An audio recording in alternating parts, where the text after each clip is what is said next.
Terpstra, and welcome to the Noticias IMASI. Thank you very much. I really appreciate it that you're interested to have a talk with me. People always want advice about orientation or reorientation for their lives. Why do you think this generalized anxiety to accomplish life's goals like a magic formula exists? Do these secrets about life actually work? Well, of course there are secrets about life, but to talk about advice from other people, I believe that we live in a society where we always look outside for solutions and we don't have the capacity, we don't develop the capacity to look inside. And when you can trust your intuition, and that sounds for many people a little soft and a little hard to explain, but there's a lot of science behind intuition, then you get all the advice from inside. This is why I'm an intuitive speaker. I often don't even have to prepare for what I want to say because it comes from a deeper place, and it's actually very cool when you can embrace that. We are all used to talk about the qualities of a leader, right? Mm-hmm. But what can we say about the weaknesses? How do you think the weaknesses of a leader can be overcome? Because leaders do have weaknesses. Yes, well, I don't like so much to talk about weaknesses because I know that from a scientific point of view is where, the attention goes is also where the energy flows. And so the more we focus on a weakness, but I agree, because if you don't have the comparison, how do you know what is a strength? I think if we are truly feeling that we are very separate from one another, and we make decisions based on our ego, I think that's a weakness. And instead of embracing the quality of a group and the power of a group, I think that's a strength. Personally believe that we often come from fear instead of a passion for life. And if we come from fear, we develop certain traits that are not always so nice. And people say that's a weakness. I think we have to dig a little bit deeper and also to understand the science of who we really are. Because we then understand that we are actually magnificent and we don't need to embrace those weaknesses. Often a weakness is something that we don't understand in ourselves. And then we explain it as a weakness. But it's more something that we need to understand better. And when we begin to understand that part of ourselves that is still not discovered, then it actually becomes a strength. So you can turn it over. Did you find the meaning of love? And where is this universal energy that you say love is?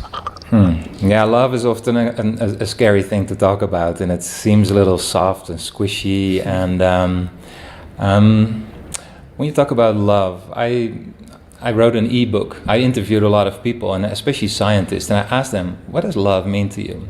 But for me, personally, I think when everything that is based on our ego to make us feel better, that's not real, that's not authentic, if that drops away, then automatically love will appear. Because I believe, whether you believe in a God or not, we know that there is a creator. There is a beautiful creation, and I live in the mountains in Canada. And when I go out, and in the springtime, I find these beautiful flowers, and I see the perfection in the flower. I look at the flower. I go down because I have to go down because I'm tall, and I look at the perfection of the flower, and I see the little spots and all the little texture in the leaves, and I think that's so perfect. It's really perfect. But I also know that this flower is part of the same creation as I'm part of. But yet, we are so critical of ourselves. So we see the perfection in the flower, and we are from the same creation of the flower, and yet we don't see the perfection in ourselves. And that doesn't make sense to me. Oh, so you see love not just as, the connection between men and women or whatever, but also in every single thing that exists. It's good that you say that, because I didn't even think about that. Yes, of course there's love between men and women, but the way I go through life at the moment, I basically can fall in love with anything or anybody, because if you see people for their essence, then I think that is love. I work a lot with veterans, with trauma. They have deep trauma, and they're very ashamed often of their position. And we all have stories that we accumulate during the years. I grew up in the Netherlands. I have a very different upbringing than you have had, but these are all stories. These are layers around the essence of who we are. But I never lived your story. You never lived my story. So for me, it's easy to look through all your stories and look for the essence, who you really are. That what you show to me. I believe that's love. And so it doesn't have to be between a man and a woman. There's love in creation itself. There's love in the science.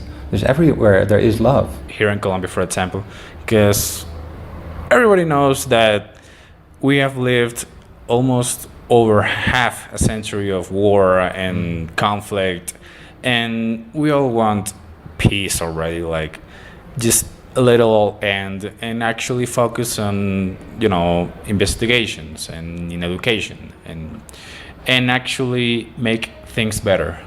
Just stop with the conflict. So it is very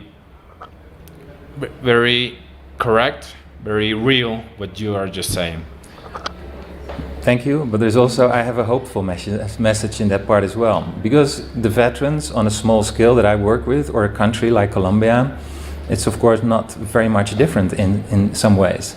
And I say to the veterans, when they have been diagnosed with PTSD, post-traumatic stress disorder, I said, did the psychologist or the doctor, did he also diagnose you with PTG? And they say, no, I've never heard of that. They said, no. I said, you're at serious risk of PTG. And they look at me and they become worried. And I said, what is it? I said, well, it is post-traumatic growth. And every single person that goes through a full cycle of being hurt, including myself in life, something beautiful comes out of that. And so if we're sometimes at despair in a certain situation, even in a country, I know that like Colombia could be just the start of a beautiful growth from within. And we start healing in a way, and we start growing. Thanks, not despite, but thanks to all the trauma that has been going on in a country. Because all the people that I meet here, I don't meet them for the layers of conditioning, but I see their essence, and they're all ready to embrace more of this. When you say that you've interviewed a lot of people, and you've interviewed scientists, artists, politicians, I'm interested on your interview with Anita Murjani. Can you share something about that talk and how was that experience? Well, I have to go one step back, because on a spiritual level, one of my mentors and friends was Dr. Wayne Dyer, and he's a foremost spiritual leader. He passed on 3 years ago, and he says, I met this woman, and she was full of cancer. She had severe lymphoma, stage 4. She had big tumors like lemon size from the base of her skull to her waist, and she was given up. She weighed 60 kilos. And then she started dying.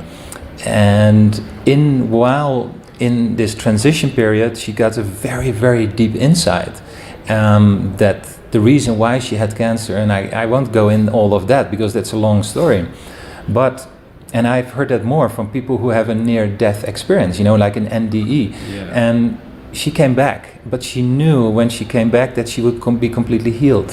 And within 2 weeks, she was completely healed. All the cancer had disappeared from her body, and the oncologist in the hospital was angry, and he threw her file in the bin, and he says, that doesn't make sense, and it did not validate his diagnosis. And now she started to write a book, not a book, she started to write just therapeutic. And then Dr. Wayne Dyer saw that, he heard of her, and he said, you have to write a book about this, it's so powerful. And basically the message is related to how deeply our emotions deeply are related to our physiological well-being. And she mainly talks about self-care and self-love. And that is what we often haven't been taught. Yes, we have to love our parents, we have to be polite to our teachers and our professors, but what about us? It's very easy to give love away to other people, or if you're in a relationship, to give love. But how can you give love if you don't truly feel it for yourself? And that is basically her story, and it's a very powerful story. For everything, this has been amazing, a great talk. Thank you very much for everything. Thank you very much. I really enjoyed it. Thank you for your beautiful questions. I really enjoyed it. Thank you. Thank you.